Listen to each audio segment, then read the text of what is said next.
International Media TV, television that listens to you. Hi, I'm Johnnie Burrell. Welcome to the program.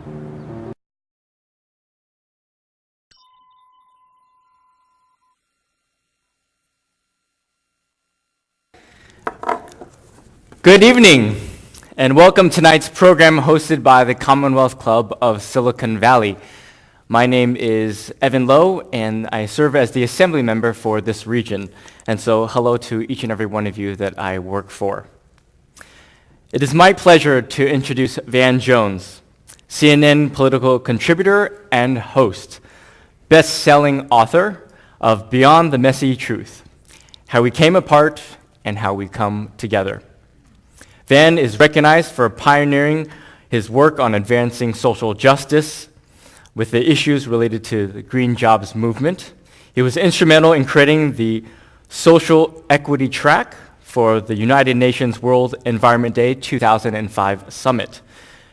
Also passing Oakland's Green Jobs Corps proposal and working with the United States House of Representatives to create the Green Jobs Act. In 2009, he was appointed Special Advisor for Green Jobs, Enterprise and Innovation to the White House Council on Environment Quality. Since leaving the White House, Van has co-founded several thriving nonprofit groups, including the Dream Corps with its Yes We Code and Cut 50 initiatives, the latter to help reduce our prison population by over 50% over the next 10 years. He is the recipient of numerous honors, including the World Economic Forum's Young Global Leader, and has been called one of the 12 leaders who gets things done by Rolling Stone magazine, and 12 most creative minds on earth by Fast Company. I'm sure we will see much more to come of Mr. Jones. So with that said, ladies and gentlemen, would you please join me in giving a warm Silicon Valley welcome to the Van Jones.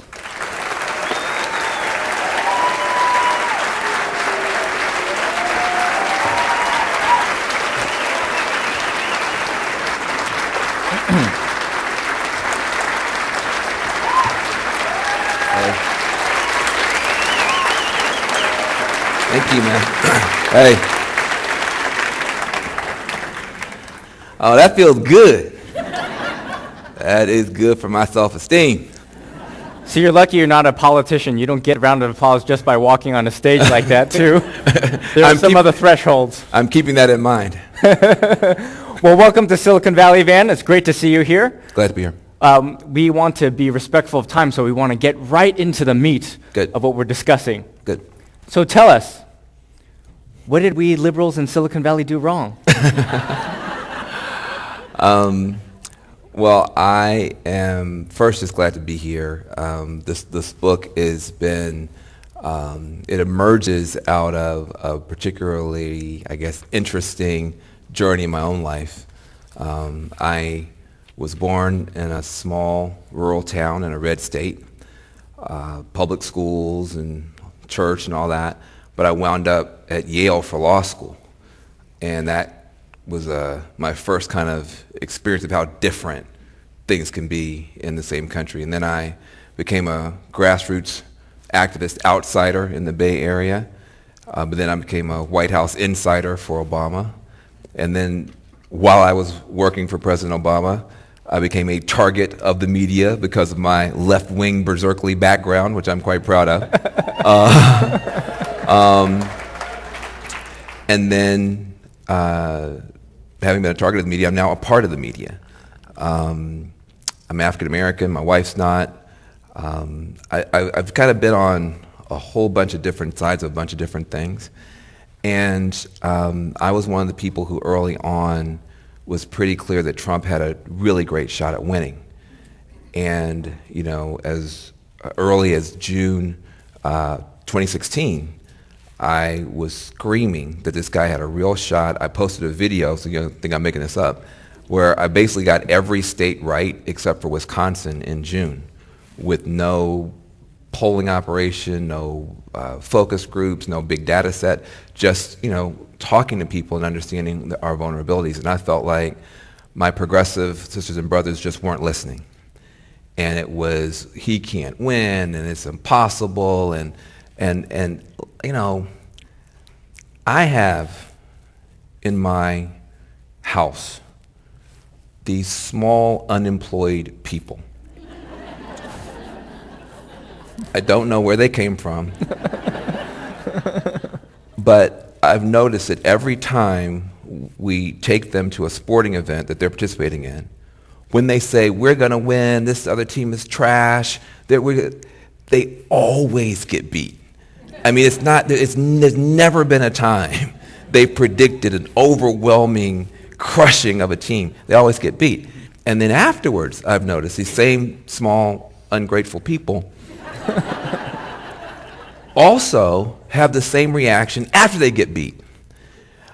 The other team sucked, the referee cheated, the turf was messed up, Comey, the Russians. I mean, it's just, and you have to let them have that, for a moment, because they're upset, they're hurt, it's bad. But if you're a good parent or a good grandparent, on the car ride home, you got to start to ask the question, okay, look, I get it. The other team is terrible. But was there anything we could have done differently that would have helped us to win anyway? It has been now 2 years since Donald Trump came down that escalator. And we are still in a state, as progressives, of upset and turmoil. He's ADD, and now we're ADD, He's crazy and petty and mean, and now we're kind of like crazy and petty and going, so I thought maybe I could share in the book some of the perspective that I got on the campaign trail. Afterwards, I went to the homes of Trump voters before the election was over. And I've been to West Virginia, I've been to red parts of Indiana, red parts of Michigan.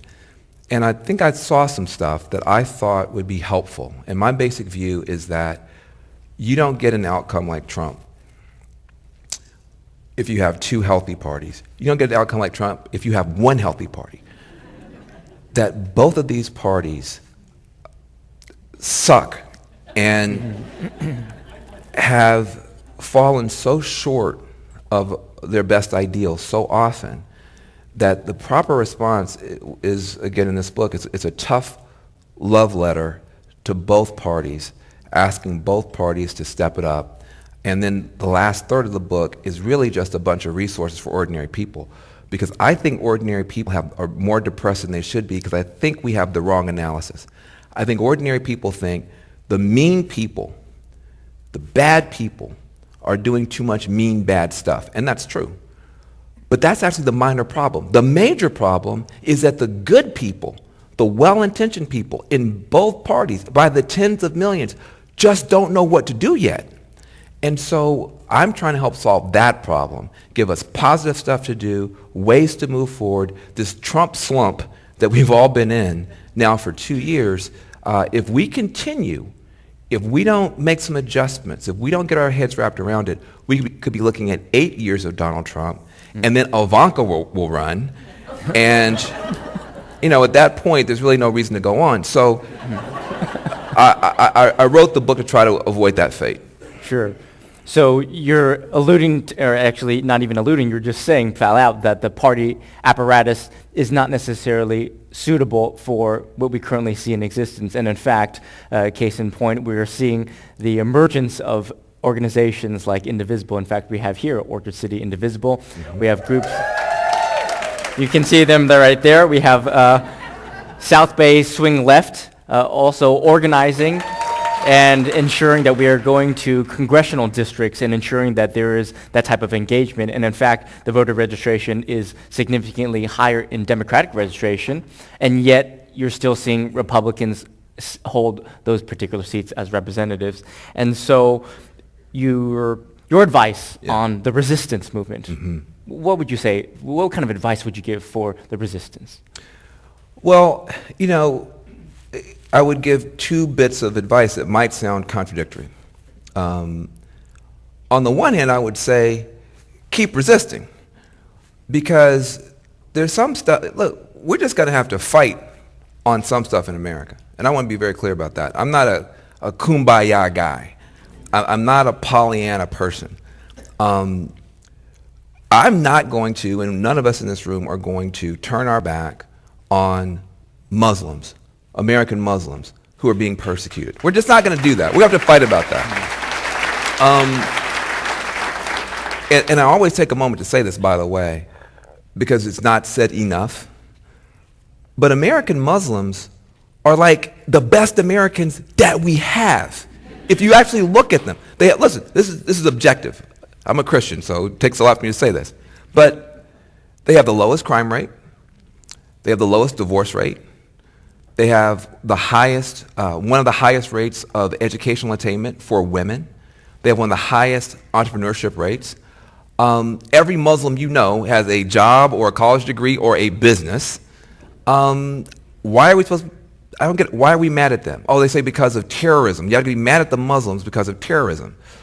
But the majority of terrorists are not Muslim. So I don't understand why we're supposed to be attacking some of the best Americans that we've got. We're not going to turn our back on immigrants and dreamers.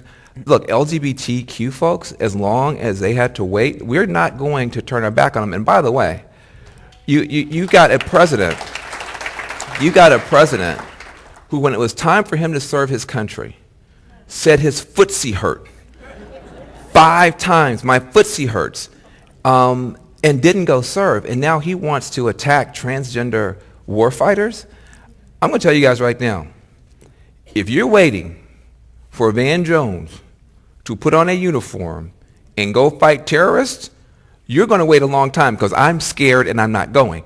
If anybody wants to put on that uniform and defend this country, we are going to support them to the hilt, no question, no result. So, I mean, you can walk through. I'm proud that the progressive movement has finally, unapologetically, brought into the circle and built a circle of folks who have been crapped on and mistreated, African Americans, women. You go through the whole list of folks, and when unapologetically, we used to go, yeah, we're kind of for you, but shut up.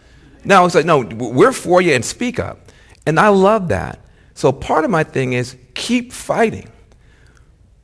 But the other part of it, as proud as I am of the circle that we've drawn, I think it's fair for us to admit, at least among friends, that we may have drawn the circle a little too small. That there are, and I've met, I talk about it in the book, I've met people who are straight, white, cisgendered, heterosexual, Christian males in red states who are truly extraordinary, good people, and who are hurting. I've met coal miners who, look, I'm a clean energy guy, I'm an environmental guy. I'm not talking about the coal industry, I'm talking about those miners, I'm talking about those individual workers who went down in those holes and they risked their lives and their lungs to keep the lights turned on for me and you, and they come back out of those holes with black lung disease, and the coal companies cut them off of health care and throw away their pension dollars, and they're sitting out there hollering, and nobody was listening from our side. I've met people who worked in factories, worked in mills. Those jobs went away. Now they've been unemployed for a long time. Some of them are addicted to painkillers. We didn't speak aggressively to some of those folks. We got so good at including the people who've been traditionally left out that some of the people who are newly left out didn't feel they had a home in our circle. There's nothing wrong with us saying that we're not going to erase our circle and build a new one, but we're going to keep this circle and grow it so that more people feel like they have a home with us. If we have a resistance that sticks up for everybody in the country that's hurting, And it doesn't say, well, you have to be an anti-racist, anti-sexist, ally of ours, or otherwise we don't care if you die of black lung disease, and we don't care if you got no. That's not a beautiful resistance. A beautiful resistance would be almost a revival or a renewal of that commitment that most of us came into the world with, that everybody counts and everybody matters, and we want everybody to have a good life, and we're not going to leave anybody out. If we really come with that, I think it makes it very hard for these neo-Nazis and these other people to recruit. But I think if we go the other way, and we say, all right, you voted for a bigot, you are a bigot. You voted for a sexist, you are a sexist, and you're wrong. The problem with that is, some people voted for Donald Trump, they held their nose. And they're Catholic, and they just have a hard time on the abortion question. Just like some people voted for Hillary Clinton and held our nose. But once you tell them, or you say that your stepdad voted for Trump, your stepdad is a bigot. Once you tell them you are morally depraved, vote for me. That's a tough sell. That's a tough sell. And my concern is you wind up feeding what you're fighting. We wind up feeding what we're fighting. We wind up building a coalition for Trump that he doesn't deserve. I don't think Trump deserves 60 million votes or 6 million votes or 6 votes. I don't think the Trump children should have voted for that guy because they know him. So I literally don't think he deserves more than 1 vote. And so I want us as a resistance to be able to fight in a way that means we don't give anybody to him. We fight to get everybody back home. Sure.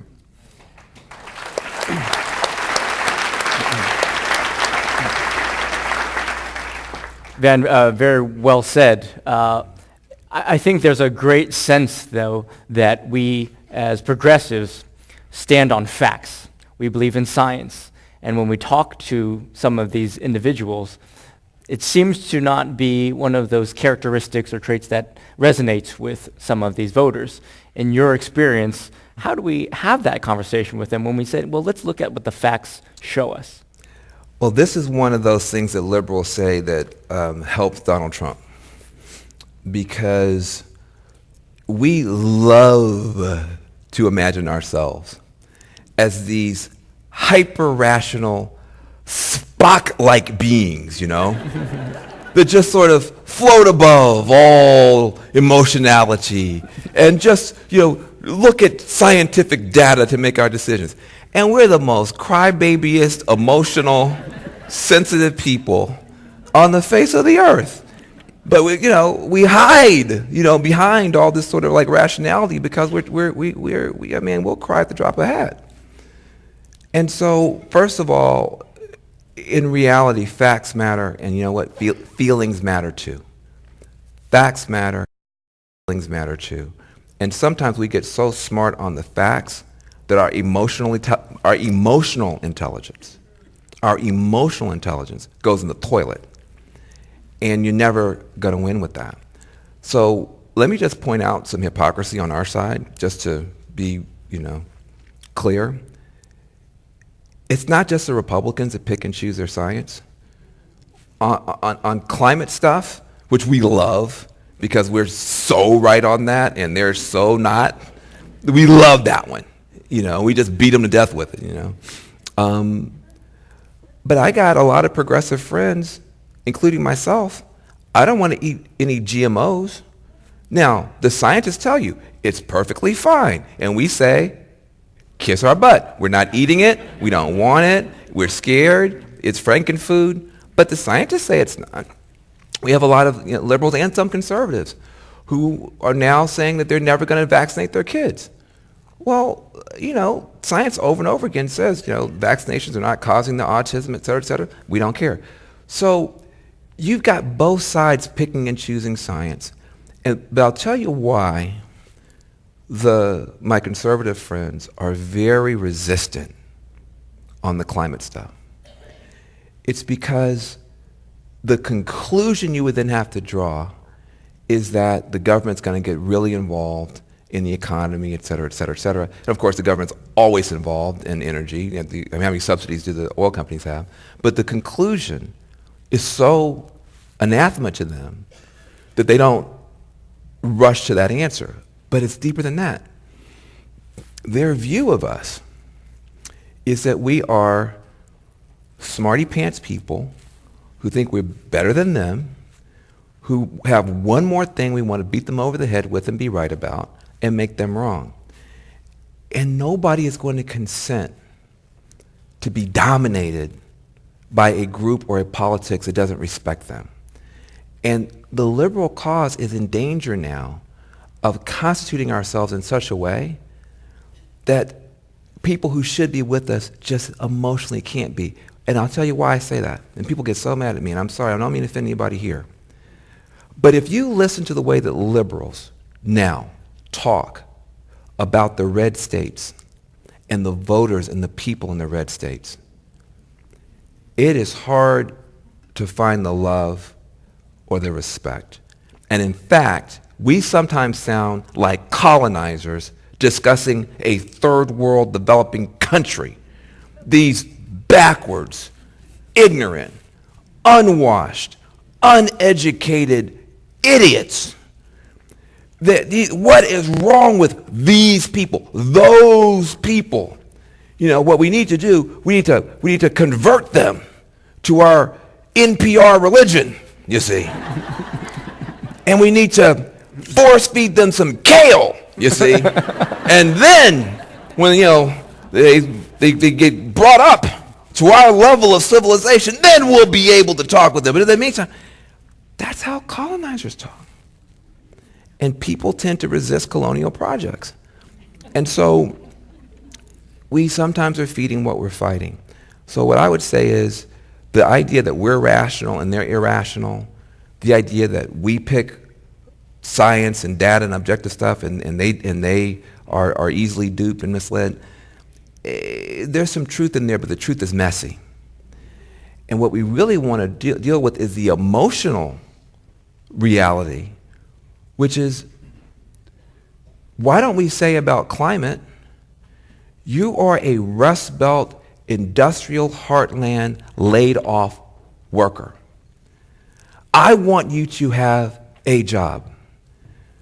If we had a clean energy revolution in this country, you would never go home from work because we'd have to build wind turbines, smart cars, smart batteries, solar arrays. Literally, you would have more work than you could possibly do repowering this country with clean energy. Oh, and by the way, we might not have all these floods and fires. Why don't we just have some emotional intelligence in how we talk with people as opposed to beating them up about some scientific survey, which honestly, I don't understand either when I read them. Like, I kind of read these climate reports, but I really am not a climatologist, but I'm a liberal, so I'm for them, right? So since I'm not really that smart myself about this stuff, maybe I should be a little bit more humble in the face of their uncertainty and a little bit smarter in how to get them on our team.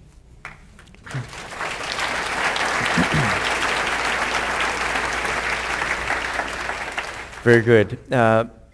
Your book was also published before the rally of the neo-Nazi events and the tragedy in Charlottesville. And in your book, you refer to it as the dirty right versus the alt-right. Could you help elaborate a bit on that? I don't think we should ever call these people the alt-right. There's nothing right about them, and they are in Europe you would call them the dirty right. There's a distinction in Europe between the clean right, which just has, from my point of view, really bad ideas, but are not bad people, versus the dirty right, which traffics in authoritarianism and violence and anti-Jewish sentiment and racism and sexism. The dirty right in our country has a foothold now in the party of Lincoln. The party of Lincoln is on the way to becoming the party of Bannon. And that is cause, from my point of view, it should be cause for great concern for conservatives. but I don't call them the alt-right. That's their attempt to rebrand themselves. They are white supremacists, they're white nationalists, they're neo-Nazis, and they are a threat to our democracy. And they have no place in any legitimate political party. And what I say in the book to my sisters and brothers who are conservatives, I'm not asking you to stop being a conservative. I don't want you to come over and join the Democratic Party. If you are a conservative, true conservative, and you don't believe in women's right to choose, and you're scared of multiculturalism, and you don't like Muslims, then stay in the Republican Party. I got enough problems in my own party. You stay over there. But be a conservative, but vote for better Republicans than the ones you've been voting for, and stand up for your actual principles. No conservative should allow Russia or anybody else to come and mess up our democracy and not say a word about it. No conservative should,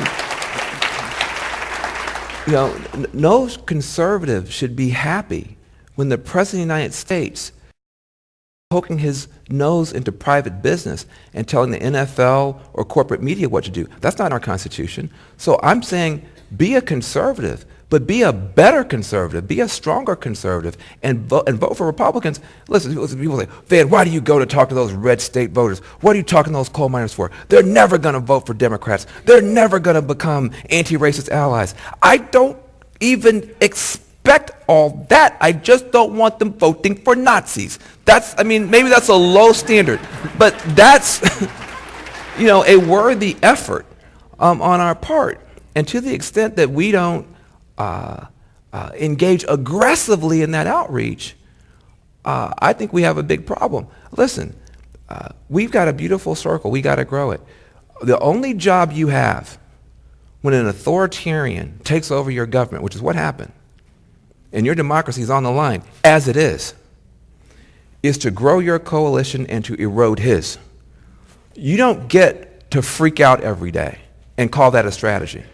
You don't get to wake up every day, reach for your cell phone, turn it to your face, and then just have a terrible day,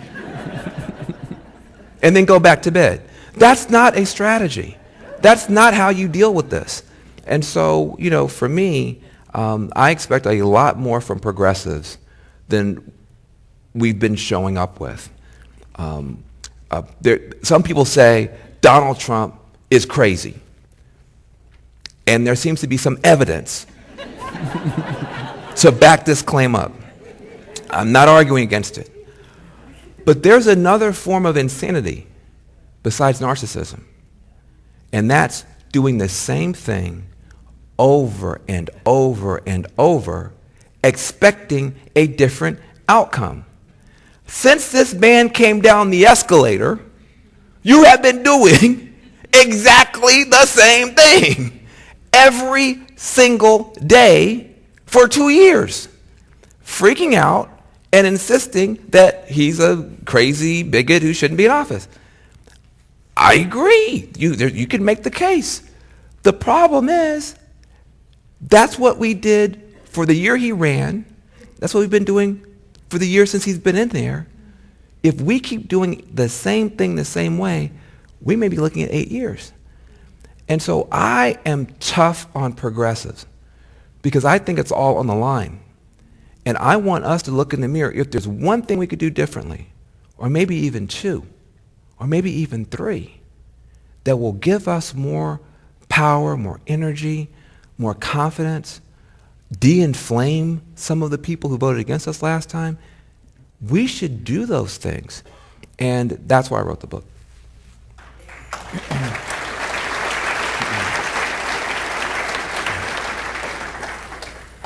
Van, certainly we in California like to think that we are the blueprint for the resistance, and that we in California have a greater opportunity to make significant change. In the legislature in California, when we're talking about bipartisanship or working across the aisle, that indeed did happen. Yeah. And in fact, in California, when 8 Republicans supported a cap-and-trade bill with the Democrats, immediately thereafter, the Republican leader was ousted from his leadership position. Steve Bannon was here in California just a few days ago talking about that the party needs to be more Trump-like, and that's on the right. And similarly on the left, there was an issue with respect to single payer, to which members of the legislature, majority of the legislature, and the speaker said that we want to have a thoughtful approach to this issue, and that we did support it, but we need to have a thoughtful approach to it. As a result, some individuals now have threatened and pushed forth a recall effort on the sitting speaker of the California State Legislature, a Democrat. So we see this movement on both sides, on the left and the right, and so for policymakers, the institution and governance is also very fragile. And so while we talk about this partnership, what kind of advice or suggestions, insights might you have for such an occurrence? Well, it is very difficult for people who've never been in government to understand how hard it is. When I was a grassroots activist, I was a walking nightmare for anybody who ran for anything. If you were the dog catcher, I was going to hold you accountable for imperialism because, well, here you are. So, and I understand, people are hurt, people are upset, people are scared, people want real change, people need real change, and people are energized on the left and on the right. And the strength in both parties now is in the wings of the party. It used to be the strength was at the center of the parties, and the left wing and the right wing were the little parts. Now the strength is in the wings. It's the left wing of our party and the right wing of the Republican Party that has all the energy and momentum. And that makes it very, very tough for people who are actually trying to govern on a day-to-day basis to be able to make considered judgments about what's feasible and what makes sense given the votes that you got, and then to turn around and deal with a very, very energized base. Part of the reason I wrote this book is because I think that the best thing in the country are the people who are energized. But I don't think that we've been having the right conversation among ourselves. I think that we have invested too much confidence in the politics of outrage and accusation and confrontation. Anybody who's known me is like, I can't believe Ann is saying this, given what a confrontational lunatic you were when you were running around here as an activist. But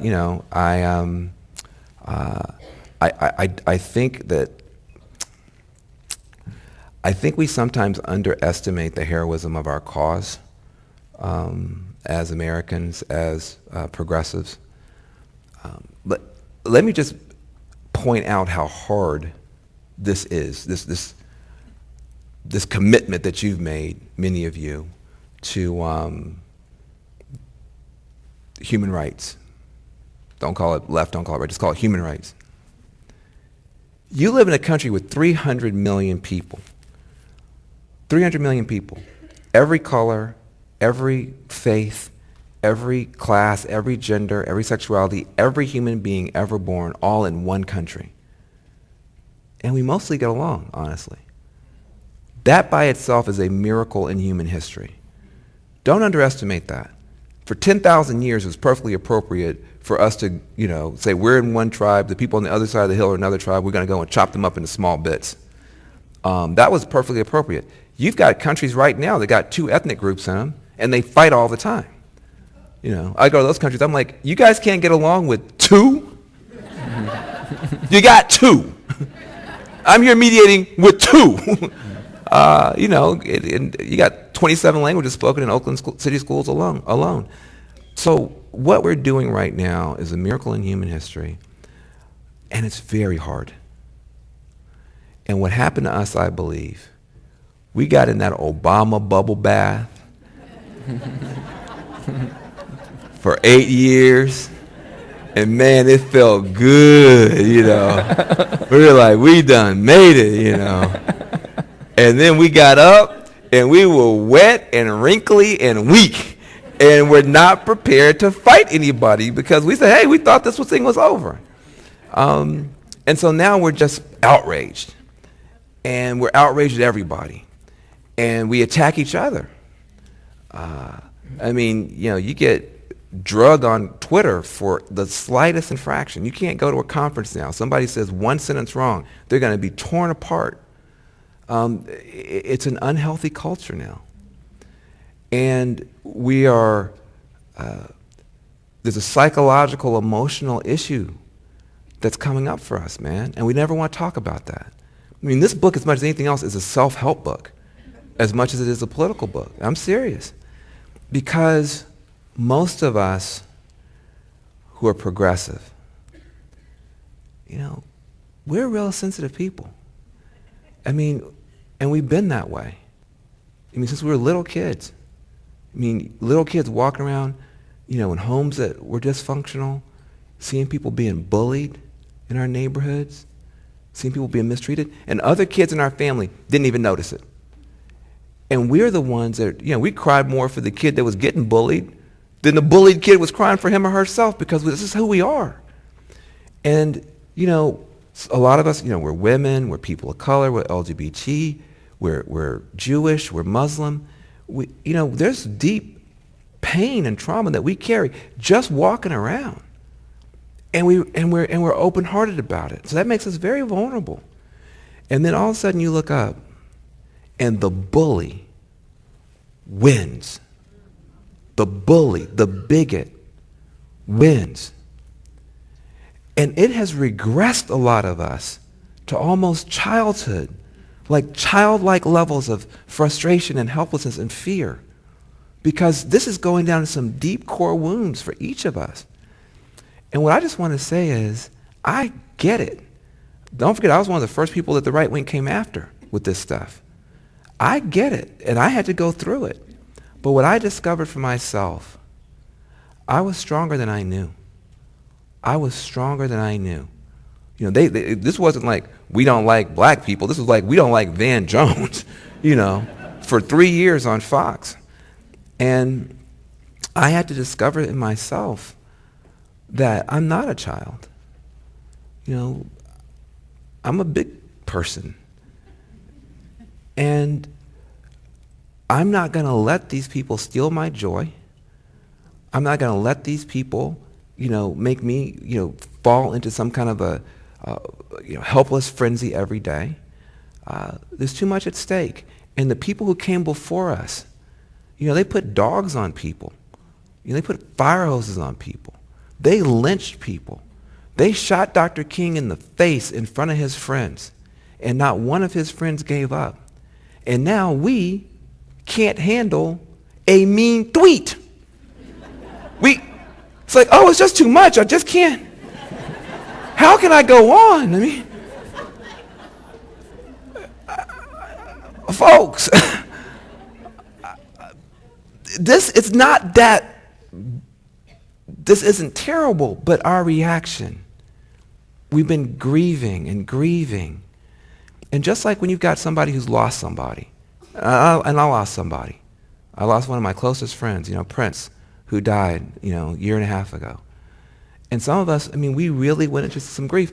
But at a certain point, somebody's got to put their hand on your shoulder and say, you can't just stay in this rut. You can't stay in this funk. You don't get these days back. And there's so much good that needs to be done. So in the book, we turn people. Here's what we can do. That is positive. That's constructive. This opioid addiction crisis that killed Prince is also killing people in red states, in coal country. That's common pain. Common pain should lead to common purpose. Everywhere I've gone, the court system, criminal justice system is a total wreck. And Republican governors have been fighting to reform the criminal justice system. Republican governors in Texas, Ohio, Georgia have more in common with Black Lives Matter on prisons than either side has ever had a conversation about. That's common pain. Should have common purpose. Everybody knows, especially here in Silicon Valley, that we're not preparing people for the jobs of tomorrow. Red states, blue states, white kids, black, Latino, Asian, Native American. We're not preparing kids for a world of artificial intelligence and driverless cars and going to Mars. The White Walkers are coming, and they're robots, So, we can talk about the Mad King all day, but I'm good about these White Walkers. So at what point does the common pain lead to common purpose? Now, here's the deal. We can keep fighting. Here's my plea to the whole country. From 9 to noon, let's just fight. Let's fight about everything that's important. And then from noon to 3, can we actually do something? Actually solve a problem? And then we can go back to fight for dinner. I mean, I'm not saying we don't have stuff to fight about. But beyond the battleground, there's got to be some common ground. Because democracies can fail. Democracies can fail. And they usually start to fail when it looks like this. When everybody's going tribal, there is no sense of common purpose anymore, the government's dysfunctional, that's when the demagogues and the authoritarians rush in. And I'm saying, if you're a true progressive, you have an opportunity and responsibility to try to de-inflame some of this stuff. It's hard to be smart when the temperature's up here. That's why Trump wants everything up here, so we're all as just ignorant as he is. De-inflaming this stuff, using your yoga, using your meditation, getting out them prayer beads, is radical because it's the opposite of what Trump and Bannon want.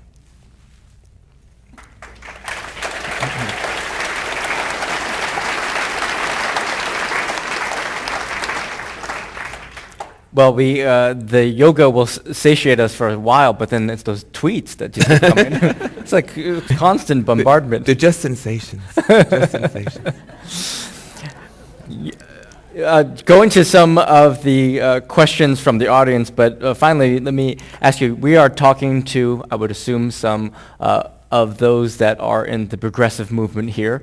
But what would you say to some conservatives? How would you convince a conservative to read your book? You talked oftentimes about how you may be in opposition to 90% of the time with a conservative, but finding that 10% of the time. You also highlight former Speaker Newt Gingrich as someone who you work collaboratively with on such issues. Mm-hmm. What would you say to a conservative then? And we're talking to the messaging for how we can advance forward. What would you say?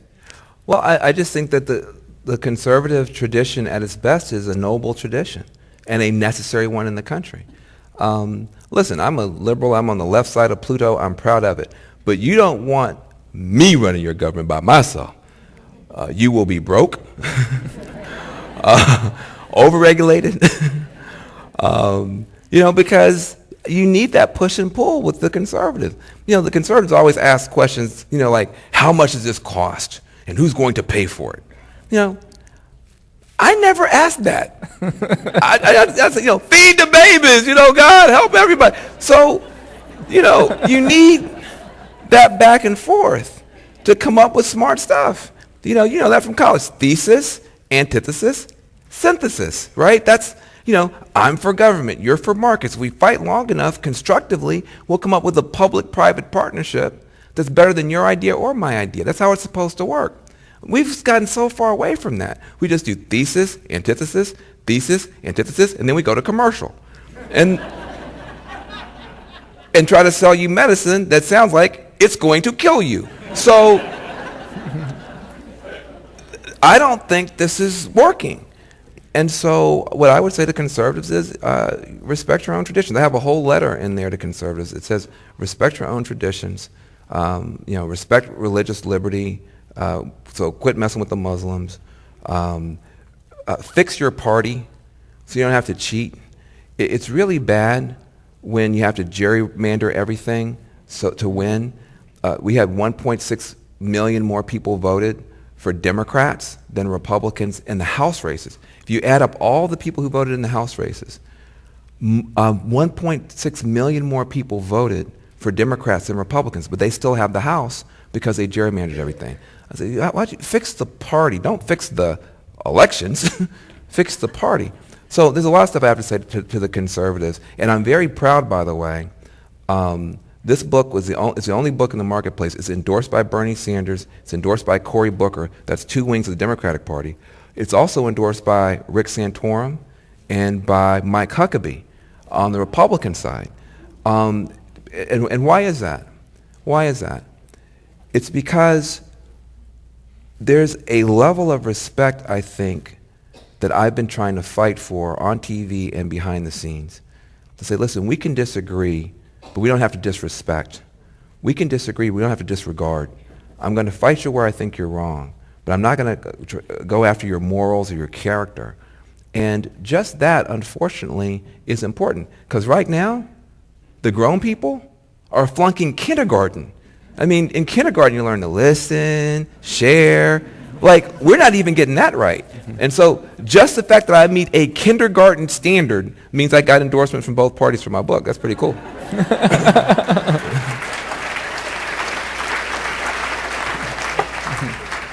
Okay, some questions now from the audience. Can you tell us a bit about the Love Army, and how can I join the Love Army? Look, the Love Army, you can join by going to lovearmy.org. One of the things that I am very proud of is that when I'm speaking, I'm not just speaking as myself or as a pundit.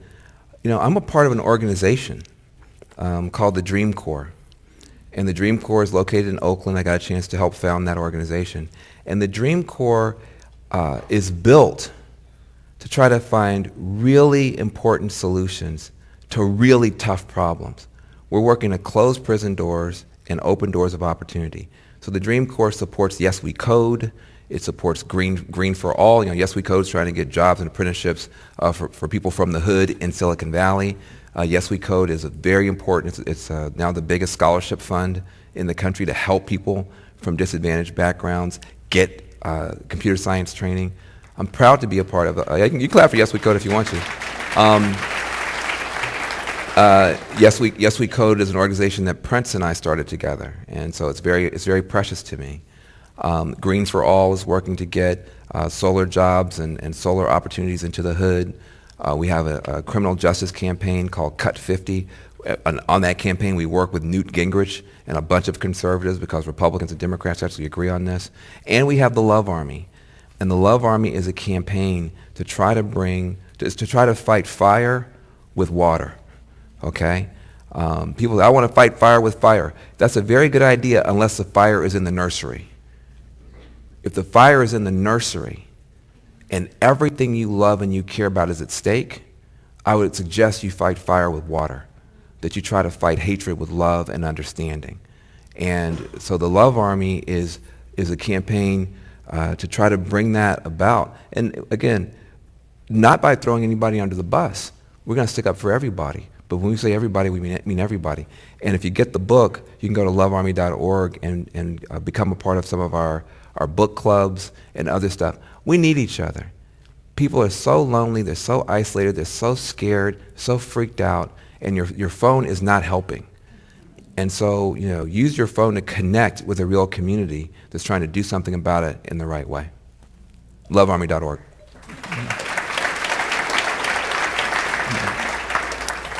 Next question. How can we come together when the Republican Party continues to gerrymander districts, suppress votes with voter ID laws and felony disenfranchisement, and by elections steal the Supreme Court seats and crush unions? You got any hard questions in there? Look, all that stuff the Republicans are doing is bad, and they should stop. They should be ashamed of themselves. We should fight them hard on that. And that's not the only thing to say about Republicans. There are Republicans who are not in elective office, who are not doing any of that stuff, who are veterans, who are skilled tradesfolk, who are homemakers, who are good and decent people, who we tend to lump in with all these other folks. And that's a tragedy. That's a tragedy because I'll put it this way. I get a chance to go to San Quentin a couple days a month, working with Cut 50, which is led by an incredible young leader named Jessica Jackson Sloan. Yeah, you guys can clap for Cut 50 if you want to. And Jessica Jackson Sloan, if you have not heard of her, you will. She's an unbelievable leader in the fight against prisons. But I get a chance to go there, and I meet people in prison who have done things that may, in fact, be even worse than voting for Trump. Maybe. I mean, just grant that it may be worse, some of the stuff they've done, than voting for Donald Trump. But I refuse to define them only by what they did at that moment in time. I refuse to dehumanize them and therefore dehumanize myself to the point that I'm going to see them only as that label of you're a this or a that or whatever you were convicted of or pled to. I fight to maintain a human connection and stay human myself. And liberals say that's a good thing. But then when I get in an airplane and I go to West Virginia or I go to the red parts of Michigan or the red parts of Ohio, Pennsylvania, and I sit down with people who voted for Donald Trump, liberals say, my God, how can you do that? Those terrible people, those people, these people. And what I would say is that when they were hurting, I didn't show up, number one. When those factories closed, I didn't go. NAACP didn't go. National Organization of Women didn't go. Environmental groups didn't go. So Trump went. Trump went. You say that's no excuse. I agree it's no excuse, but it's no excuse on either side. It's no excuse that he went and got them on his side when they knew that Trump was up to no good. But it's no excuse for us that we have no positive relationship with working people who are hurting in our country because of where they live and how they may have voted. And so all those things are hard, and they're barriers to friendship. But you can find common ground in strange places, man. Those morgues in those red counties where every Friday the coroner orders freezer trucks because the suicides and the overdoses are so bad that every weekend in some of these counties, the morgues fill up by Sunday. And you got to have freezer trucks to hold the bodies in America. Funerals can be common ground, man, because we got a bunch of funerals in our cities too. It's not so much the suicides as the homicides. It's not the opioids, it's the narcotics. But we've got common pain in the country. And the only thing when we say conservative, the only thing that comes up is their worst crimes and their worst offenses. And there's no pathway to anything good about them, then I worry about us. Because that's what they're doing to us too. How can we work with those Democrats when they're snowflakes that want to take away all of our rights to free speech or whatever? You don't know me. You don't know me. You never talked to me. You never came to Oakland. You want to talk about Chicago. You never been to Chicago. Wow, the black people killing each other in Chicago. They want to talk about the police, but they kill each other. Have you ever come to Chicago? Have you ever sat with those grandmas in those churches? Have you ever stood with in those vigils with those teddy bears and those candles? You don't know me. And if we say that to them, they can say that to us. If when we're reaching out 100% and they're slapping our hand away, then I'll have the conversation. But when we've already balled our hand up and pulled it away, then we got to look in our hearts too. So that question itself shows me that we're being tricked. We're being used against each other. We're being divided against each other. And I refuse to go for it.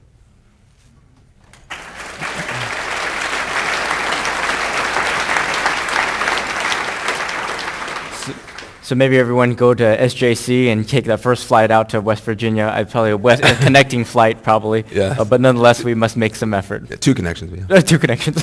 You would know. There were at least 5 cards with respect to this issue, and it's summarized in asking the question, what is the number one thing we can do to reduce the climbing prison population? Well, I'm so happy that, again, a third of this book are just solutions. It's just solutions, resources, books you can read, documentaries you can watch on both sides, podcasts you can get on both sides, people you can follow on both sides, so you can actually get to some action and get out of this Trump slump. But on criminal justice in particular, we have a whole section of great ideas. The most important thing I would say is that we need to start treating addiction as a health issue and not a criminal issue across the board.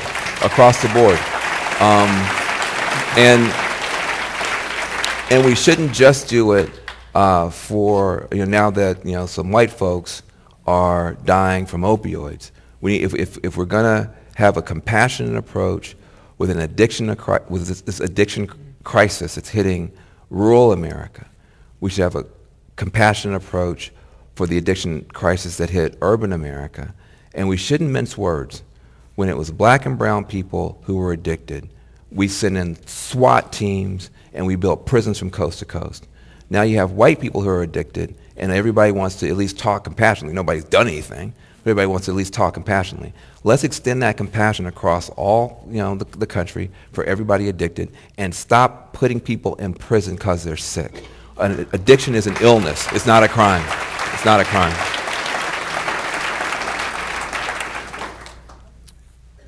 Thank you very much for that. Here is another question. You sort of alluded to it earlier. And this question also went to Vice President Biden when he was here a few days ago. The question is, will you run for president in 2020? Hold on a second. Hell no, I'm not going to run for president. And I'll tell you why. There is a myth in this country that is so persistent, it's a lie, that we don't have good people who run for office every single time.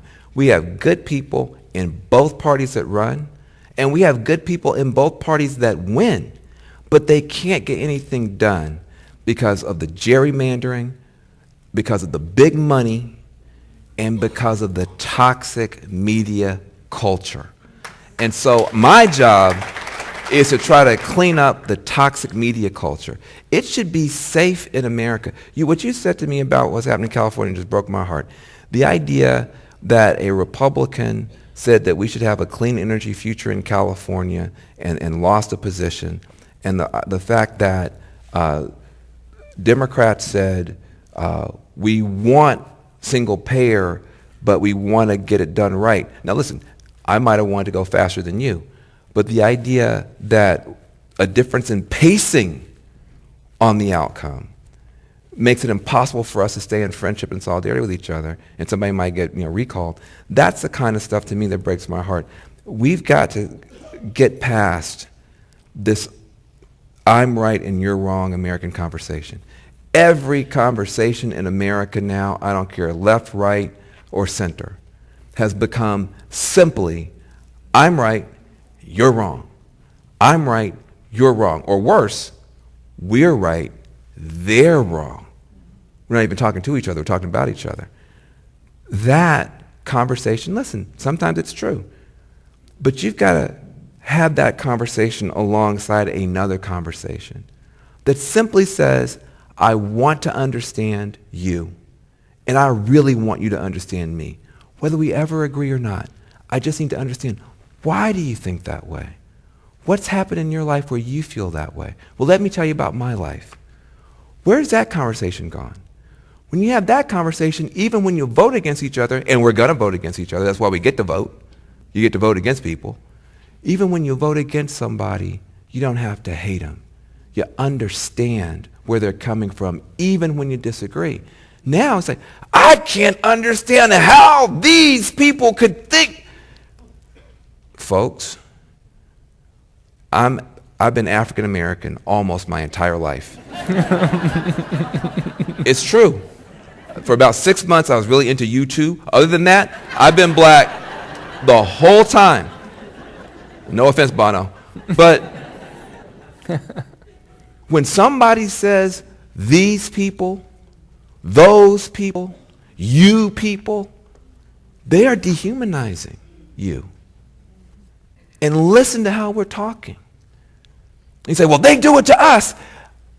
Yes, third grader, it is true that sometimes the other kids are mean, but we're talking about your choices, okay? And we're literally at that level of conversation now with the adults. I don't care what they do. I'm talking about us right now. And Dr. King said, no matter what somebody does, you never pull them so low that you hate them, that you disrespect them. I can say all this stuff, and I can say it from a deep place, and I mean it because I am a follower of Obama and her husband, okay? And her husband. Don't leave him out. I'm tired of that. Don't leave him out. He had a role. But when Michelle Obama said, when they go low, we go high. She was right then, she's right now, and I'm not going to replace Donald Trumpism. I'm not going to throw Dr. Kingism and Michelle Obamaism in the garbage can and replace it with some left-wing version of Trumpism. Listen, he is not worth it. He can't even dance. Have you seen this guy hey, I'm serious. Once I saw him at the inaugural ball, that's how, you call that you dancing? Okay, look, I will tell you right now, you are too corny to steal my joy. I am way too sexy to have me looking upset all the time. I'm sorry, no. So, at a certain point, we just have to go on and be who we are. And we are not going to out-hate these neo-Nazis. We are not going to out-ugly Donald Trump. Listen, I hate to tell you this. I can look around. You guys suck at hating people. You're not even good at it. You feel miserable doing it. It's just, this 2 years you've just been miserable. You know why? Because you suck at hating people. You're too sensitive. You cry at everything. You can't go to a movie. You embarrass your friends. You are not going to out-hate these people. So let's try to win with some love.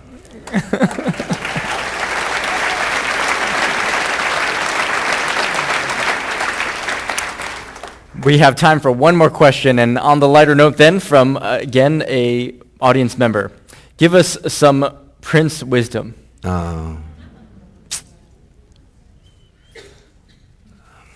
Wow.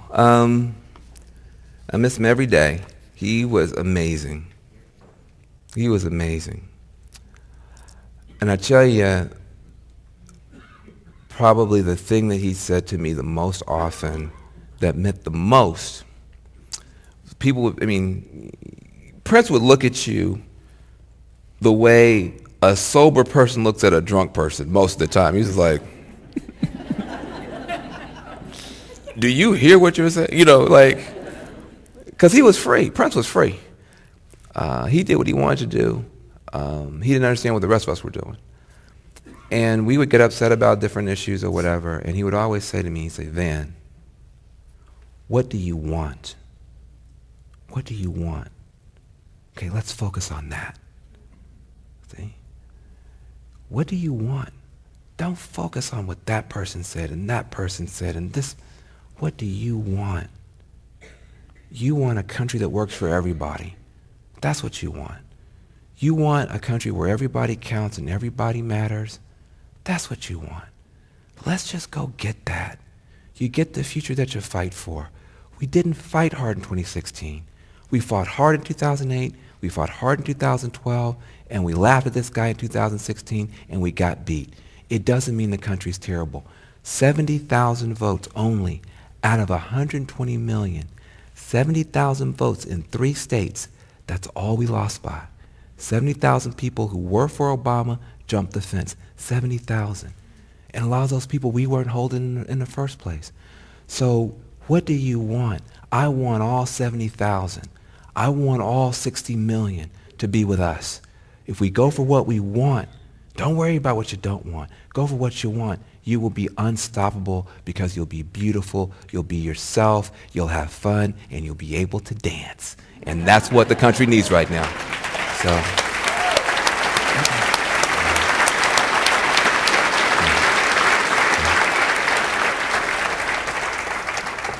Well, for anyone who has purchased a book and would like to take a photo, Van will be in line to the right of me here right after we conclude, and photos will be taken in addition to autographed books that are made available.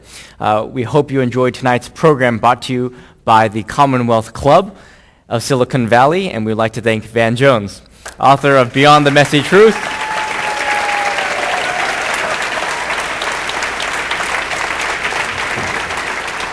Hey, good job, sir. Very good.